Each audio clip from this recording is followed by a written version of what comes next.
Hi, this is Scott with airmax, here to show you how to perform the recommended maintenance on your T75 3/4 horsepower rocking piston compressor.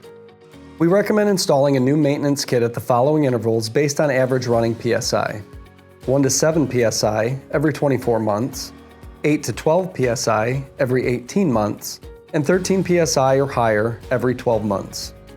Tools required: a crescent wrench, a 1/4 inch ratchet, a 5/32 Allen by 1/4 inch socket, a T25 Torx by 1/4 inch socket, a T27 Torx by 1/4 inch socket, a 1/4 inch torque wrench rated for 1 to 120 inch-pounds for reassembly, a 7/16 inch by 1/4 inch socket, a 1/4 inch nut driver, a No. 2 flathead screwdriver, a pick tool, anti-seize, and a heat source optional.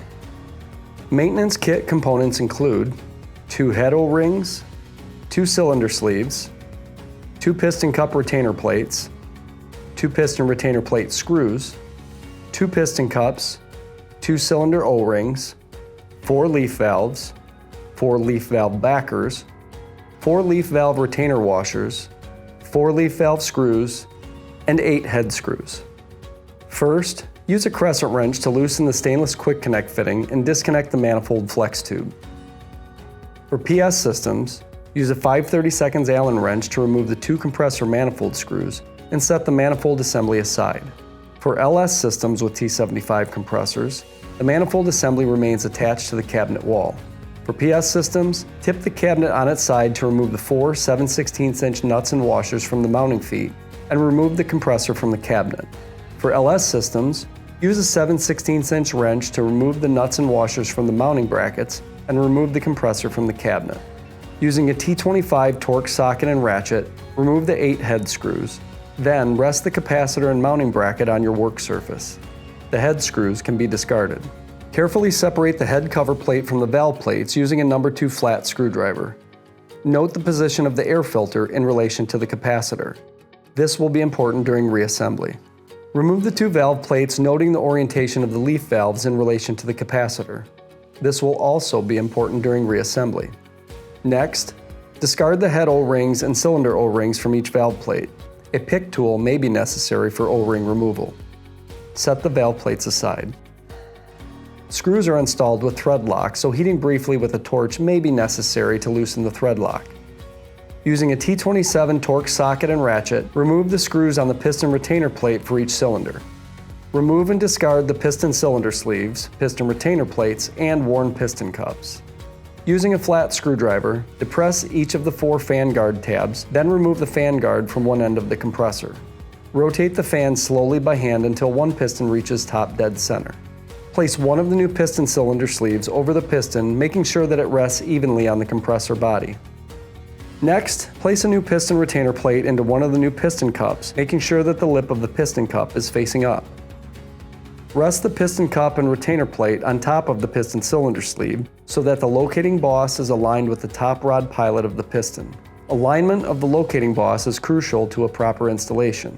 Ensure that the piston cup lip sits evenly on the cylinder sleeve before moving on to the next step. Using a T27 Torx socket and ratchet, slowly thread in a new piston retainer plate screw until it makes contact with the retainer plate. Then continue tightening until the piston cup is drawn down into the cylinder completely. To ensure that the locating boss is seated properly in the top rod pilot, simply loosen the screw 1/2 turn. Then try rotating the piston retainer plate. It will have very little travel clockwise or counterclockwise when seated properly. Finish tightening by torquing the screw to 100 inch-pounds. Hold the piston cylinder sleeve in place while rotating the fan until the second piston reaches top dead center. Repeat steps 8 through 11 for the second cylinder. Using a 1/4 inch nut driver, remove the top and bottom leaf valve screws from one of the valve plates. Discard the leaf valve screws, retainer washers, valve backers, and valves. In some cases, heating with a torch for 10 to 20 seconds may be necessary to loosen the thread lock. On one valve plate, install the bottom leaf valve first, followed by the valve backer and then the retainer washer, making sure the word "up" is visible on the washer. Secure in place with a 1/4 inch nut driver, making sure the intake hole is covered completely by the leaf valve. Torque to approximately 15 to 20 inch-pounds. It is important to keep components aligned. Install the top leaf valve next, followed by the valve backer and then the retainer washer, making sure the word up is visible on the washer. Secure in place with a 1/4-inch nut driver, making sure the exhaust hole is covered completely by the leaf valve. Torque to approximately 15 to 20 inch-pounds. It is important to keep components aligned when tightening. Repeat steps 13 through 15 on the second valve plate. Install the cylinder O-rings on the bottom of each valve plate, making sure the O-ring sits evenly in the groove. Place each valve plate on the piston cylinder sleeve, making sure that the top leaf valves are positioned appropriately in relation to the capacitor side of the compressor. Ensure that the valve plates sit evenly on the compressor body. An incorrect seat could indicate an incorrect cylinder sleeve installation. Install the head cover O-rings, making sure that they sit evenly in the groove. Reinstall the valve cover plate, ensuring the air filter is positioned appropriately in relation to the capacitor side of the compressor. Add anti-seize to each of the head cover screws, then install the capacitor bracket and 8 new head cover screws. We recommend going back and forth between screws in a W pattern to ensure the screws are evenly secured. Torque all 8 screws to 55 inch-pounds.